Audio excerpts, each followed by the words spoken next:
জনগণ যদি চাই, ইনশাল্লাহ আমি মেয়র প্রার্থী হব।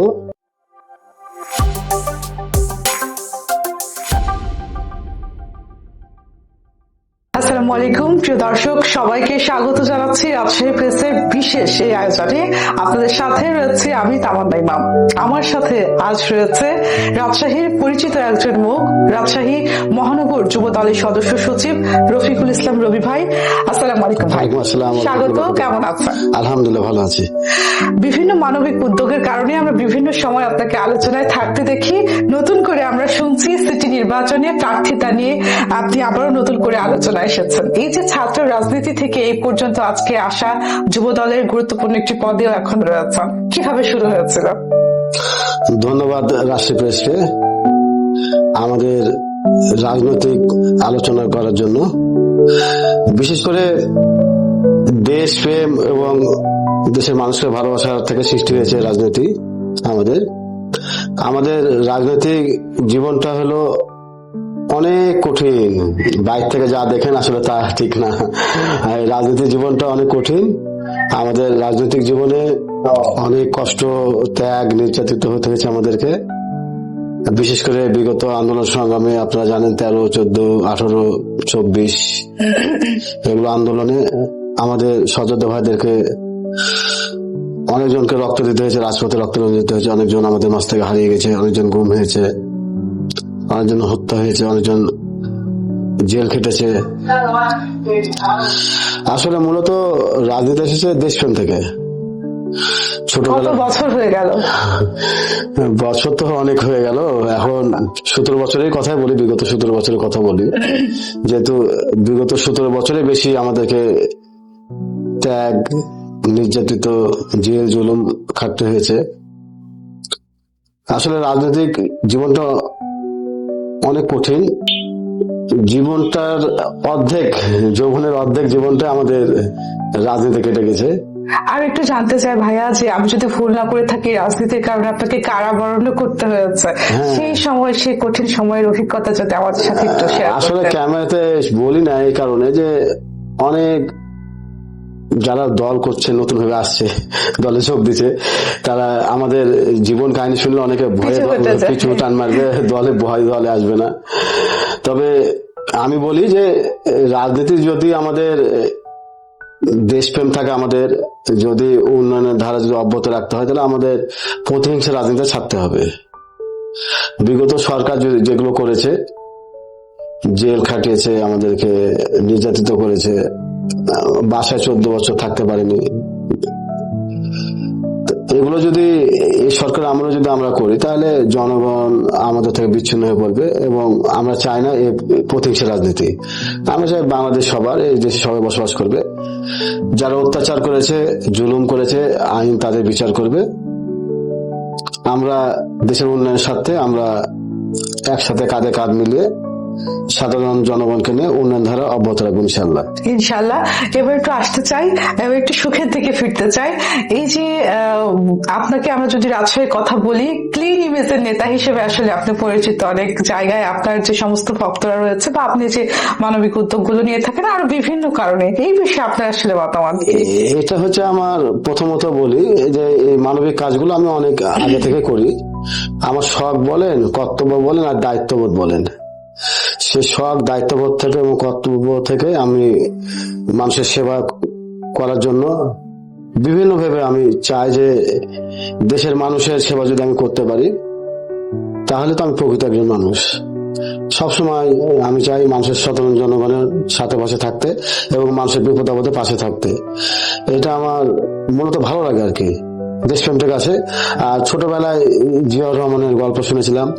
আমাদের বাংলাদেশের প্রথম রাষ্ট্রপতি মহান স্বাধীনতা ঘোষক, স্বাধীনতার বলিষ্ঠ কণ্ঠস্বর শহীদ প্রেসিডেন্ট জিয়াউর রহমানের যেগুলো আমরা কর্মময় জীবন দেখি, খাল খনন, সাধারণ জনগণের সাথে কিভাবে মিশে যাওয়া, এগুলো আমরা টিভিতে দেখেছি, আমাদের বাপ দাদার মুখ থেকে শুনেছি।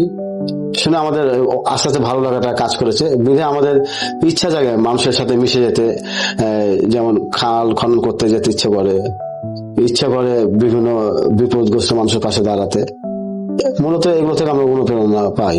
আপনি কিন্তু পরিবারের কথা উল্লেখ করলেন যে বাপ দাদার মুখে শুনেছেন, তাহলে কি এই যে রাজনীতির ভালো লাগাটা সেটা কি পরিবার থেকে শুনে হ্যাঁ হ্যাঁ গেছে হ্যাঁ, নাকি? আমি একজন কৃষক পরিবারের ছেলে। আমার বাবা একজন কৃষক ছিল। তো আমার বাবা সবসময় জিয়াউর রহমানের গল্প করতো, খাল খনন করেছিল বাবা। সেই গল্পগুলো শুনেই হ্যাঁ, বড় ওই সময় জিয়াউর রহমানের সাথে খাল খনন করেছিল, আমাদেরকে গল্প শোনাতো। সেটা একটা ভালো লাগা কাজ করেছে আমার আর কি। এইবারে আমরা আসলে মূল প্রশ্নে আসতে চাই। আমাদের আজকের এই বিশেষ আয়োজনটি আসলে যে কারণে করা, আসন্ন সিটি নির্বাচনে আমরা গুঞ্জন শুনছি এবং বিভিন্ন জায়গা থেকে আসলে জানতে পারছি যে আপনি সিটি নির্বাচনে অংশ নিতে চান মেয়র পদপ্রার্থী হিসেবে। এই বিষয়টা নিয়ে আমরা আপনার কাছ থেকে আসলে জানতে চাই, আপনার ইচ্ছা নিয়ে। সবাই তো ইচ্ছে একটা থাকে, স্বপ্ন থাকে, স্বপ্ন নিয়ে মানুষ বাঁচে। সম্মানের মালিক আল্লাহ, নেতৃত্বের মালিক আল্লাহ, সবকিছুর মালিক আল্লাহ। এবং সাধারণ জনগণ যদি চাই, ইনশাল্লাহ আমি মেয়র প্রার্থী হব, মেয়র ভোট করব। সাধারণ জনগণ যদি আমাকে না চায়, তাহলে মেয়র ভোট যাকেই দিক যে আমাদের দল থেকে, আমরা তার হয়ে ইনশাল্লাহ কাজ করব।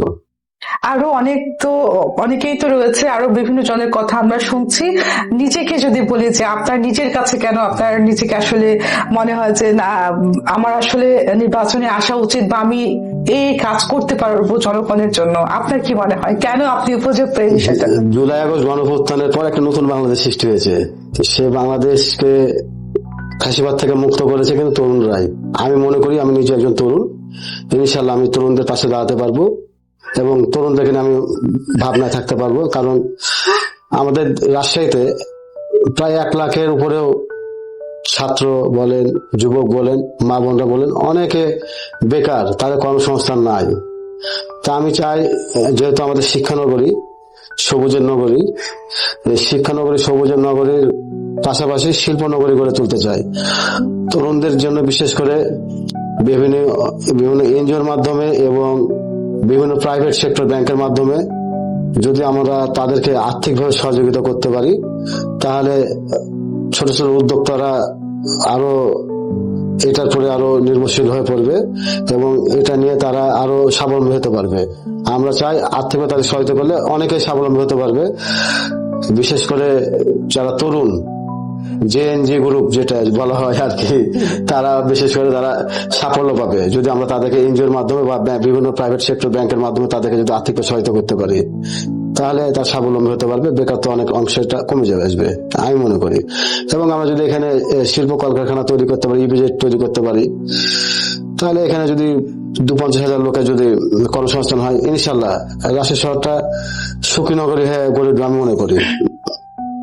বাহ, খুবই চমৎকার। সুখী নগরী, রাজশাহীর আসলে অনেকগুলো তকমা রয়েছে, অনেকগুলো বিশেষজ্ঞ রয়েছে, পরিচ্ছন্ন শিক্ষা নগরী, সিল্ক নগরী, সুখী নগরী। খুব চমৎকার ভাবে আসলে ভাইয়া বলেন এবং এই শব্দটা আসলে আপনার কাছেই প্রথম শুনলাম, ভেবেও দেখিনি যে সুখী নগরী। খুবই চমৎকার। এইবারে একটু জানতে চাই ভাইয়া, বলা যায় যে আসলে গুরুত্বপূর্ণ প্রশ্ন এটা, আপনার প্রার্থিতা নিয়ে দলীয় ভাবে আসলে কোনো আলোচনা হয়েছে কিনা, এই বিষয়ে আপনার জানা আছে কিনা বা শুনেছেন কিনা? দলীয় ভাবে কারো বিষয়ে এখনো আলোচনা হয়নি।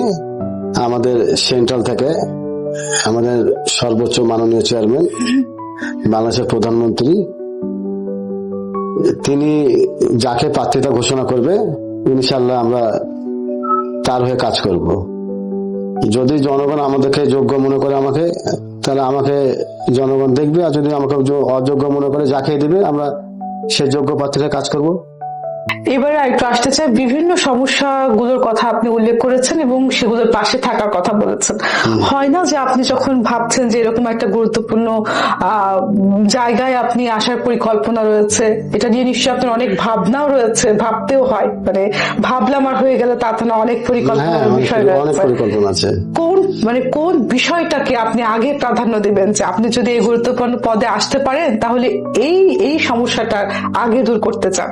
প্রথমত আমি বেকার সমস্যা যেটা আছে, মানুষের কর্মসংস্থানের ব্যবস্থাটা আগে করব। আপনাকে প্রথমেই বলেছি যে আমাদের রাজশাহীতে প্রায় 1 লাখের উপরেও বেকার ছাত্র, যুবক, মা বোনেরা অনেক বেকার, তারা কর্মহীন হয়ে পড়াশোনা শেষ করে বাসায় বসে আছে। তাদের ভাবনার আগে প্রথমত ভাববো। অবকাঠামোগত উন্নয়ন হবেই। আপনারা জানেন বর্ষাকালে আমাদের রাস্তাঘাট গুলো ডুবে যায়, বিভিন্ন রাস্তাঘাট গুলো আমরা উঁচু করব এবং ড্রেনেজ ব্যবস্থাটা একটু ভালো করে করব এবং আরেকটি কথা, সেটা হচ্ছে বিভিন্ন ফেসবুকে মিডিয়াতে আপনারা দেখতে পাচ্ছেন যে পোলে যে লাইট পোল গুলো আছে, পোলে তারগুলো অনেক জায়গায় দেখছি যে আগুন লেগে যাচ্ছে। একদম একদম আমি চাইবো যে তারবিহীন নগরী গড়ে তোলার জন্য সর্বোচ্চ ইনশাআল্লাহ আমি চেষ্টা খুবই করবো। চমৎকার, খুবই চমৎকার। তাহলে হ্যাঁ, জি বলেন। এবার একটু জানতে চাই, এই যে দলের কথা আসলে বারবার চলে আসছে, রবি ভাই এবারে দলের কথা আসলে আসবে এবং আমরা রাজনৈতিক বিষয় নিয়ে আজকে আসলে আলোচনায় বসেছি। দেখা গেল যে দল মনোনয়ন দিল না, সেক্ষেত্রে আসলে আপনার অবস্থান কি থাকবে? প্রথমেই বলেছি আমি, দল যাকে যোগ্য মনে করবে আমরা তার হয়ে কাজ করব। যদি দল আমাকে যোগ্য মনে করে তাহলে সবাই আমার সাথে থাকবে, আর যদি দল যদি আমাকে যোগ্য মনে না আরো করে, কাউকে বেশি যদি কাউকে যোগ্য মনে করে, আমরা ইনশাল্লাহ পাশে থাকবে। পাশে থাকবো, অবশ্যই পাশে থাকবো। আমাদের মধ্যে প্রতিযোগিতা আছে, প্রতিহিংসা থাকবে না ইনশাল্লাহ। খুবই চমৎকার, এটি আসলে এই বার্তাটা সবার মাঝে আসলে পৌঁছে যাওয়া উচিত। এবার একটু জানতে চাই সিটি নির্বাচনের বিষয় নিয়ে, যেহেতু আজকে আমরা আপনার এই গুরুত্বপূর্ণ সময় আসলে বের করেছি, একটু জানতে চাই, ধরেন আপনি আসলে সেই গুরুত্বপূর্ণ পদ আসলে পেয়ে গেলেন, আমরা চাই, এবং তারপরে সিটি কর্পোরেশনের যে জবাবদিহিতা সেইটি নিশ্চিত আপনি আসলে কিভাবে করবেন? অবশ্যই আমরা যেগুলো করব আমাদের জব দিতে একটা জায়গা থাকতে হবে। আমাদেরকে জনসাধারণ আমাদেরকে যে ভোটে নির্বাচিত করে, আমরা প্রতি মাসে অথবা প্রতি সপ্তাহে আমাদের সাধারণ জনগণের কাছে আমরা প্রেস ব্রিফিং এর মাধ্যমে আমাদের জবাবদিহিতা আমরা তুলে ধরতে পারবো। আমরা কি করলাম, এক সপ্তাহের মধ্যে কি করলাম, বা এই এক মাসের মধ্যে আমরা কি করলাম, আমরা ডিটেলস টোটাল আমরা জনগণের মাঝে স্পষ্ট বার্তায় আমরা বলে দিলাম। কোথাও কোনো দুর্নীতি হলে সেটা জনগণ কৈফিয়ত চাইবে, নিশ্চয় চাইবে, কারণ জনগণই তো সকল ক্ষমতার উৎস, তাই না? একদম, একদম। আর এই সরকার তো জনগণের টাকায় চলে, যেহেতু সরকার জনগণের টাকায় চলে, তো জনগণকে তো সরকারকে হিসাব দিতেই হবে। যখন আমি সিটি কর্পোরেশনের মেয়র হয়ে যাব বা প্রার্থী হব, ধরে নিন আমি মেয়র হয়ে গেলাম, এখন জনগণের সাপোর্ট নিয়ে, জনগণের ভোট নিয়ে আমি মেয়র হলাম, জনগণকে তো আমার আয় ব্যয়ের হিসাব দিতে হবে, অবশ্যই, তাই না? জি জি, এটা থাকা দরকার। আমি মনে করি শুধু মেয়রের ক্ষেত্রে না, এমপি বলেন, বিভিন্ন সবার চেয়ারম্যান, ক্ষেত্রে। সবার ক্ষেত্রে যদি জবাবদিহিতা ঠিক থাকে, তাহলে আমি মনে করি না যে কোথাও কোনো জায়গায় দুর্নীতি করতে পারবে কেউ, আমি মনে করি। অসংখ্য ধন্যবাদ এবং অনেক অনেক শুভকামনা। একেবারে শেষ প্রশ্নে যেতে চাই, আপনার নগরবাসীর কাছে কোনো বার্তা পৌঁছানোর আছে কিনা? নগরবাসীর কাছে বার্তা তো আছেই, সেটি হচ্ছে আপনারা যদি একটি ভালো মেয়র দেখতে চান রাজশাহী শহরে, তো অবশ্যই যে ছেলেটা হোক আর যে মানুষটা সব সময় সাধারণ জনগণের পাশে থাকবে, বিপদে আপদে পাশে থাকবে, জনগণকে নিয়ে কথা বলবে, জনগণের ভাত ও ভোটের অধিকার নিয়ে কথা বলবে, আপনার জনগণের যে সবসময় চিন্তা করবে, তাকেই আপনারা ভোট দিয়েন। যারা ত্যাগী, নির্যাতিত, যারা সব সময় যখন ডাকবেন তখন পাবেন, সে মানুষগুলোকে আপনারা বেছে নেবেন। আমাকে যে ভোট দিতে হবে বা অন্য কাউকে দিতে হবে, এটি চলে গেছে, যুগটা চলে গেছে। 2024 সালে 36 জুলাইয়ে এগুলো চলে গেছে। এখন সবার একটা ব্যক্তি স্বাধীনতা আছে, কথা বলার স্বাধীনতা আছে। আপনারা যাকে যোগ্য মনে করবেন তাকেই ভোট দেবেন। যে রাজশাহী শহরের মানুষকে নিয়ে ভাববে, যে রাজশাহী শহরের বেকার মানুষকে নিয়ে ভাববে, যেখানে কোনো মাদকবাজ থাকবে না, সন্ত্রাস থাকবে না, ভূমিদস্যু থাকবে না, চাঁদাবাজ থাকবে না, আমাদের ভাই বোনেরা নিরাপত্তা পাবে, তাকেই আপনারা বেছে নেবেন। চমৎকার।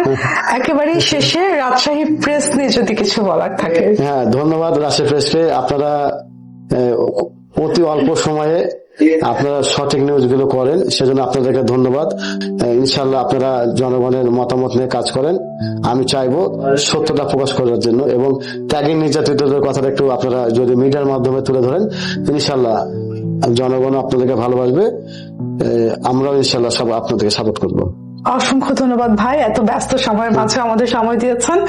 প্রিয় দর্শক, আপনারা যারা এতক্ষণ আমাদের সাথে ছিলেন আপনাদেরও অসংখ্য ধন্যবাদ। আমরা বুঝতেই পারছি আমাদের সংসদ নির্বাচন শেষ হয়েছে, এখন কিন্তু আবারও নির্বাচনী হাওয়া বইতে শুরু করেছে। আমরা জানি যে সামনে কিন্তু সিটি কর্পোরেশন নির্বাচন আছে এবং স্থানীয় নির্বাচন রয়েছে। সবকিছু মিলিয়ে যেমনটা বলছিলাম যে আবারও সেই হাওয়া কিন্তু বইতে শুরু করেছে। সবকিছুর আপডেট পেতে অবশ্যই চোখ রাখতে হবে রাজশাহী প্রেসে। আজকের মতো আমি তামান্না ইমাম এখানে বিদায় নিয়ে নিচ্ছি। ধন্যবাদ। আসসালামু আলাইকুম।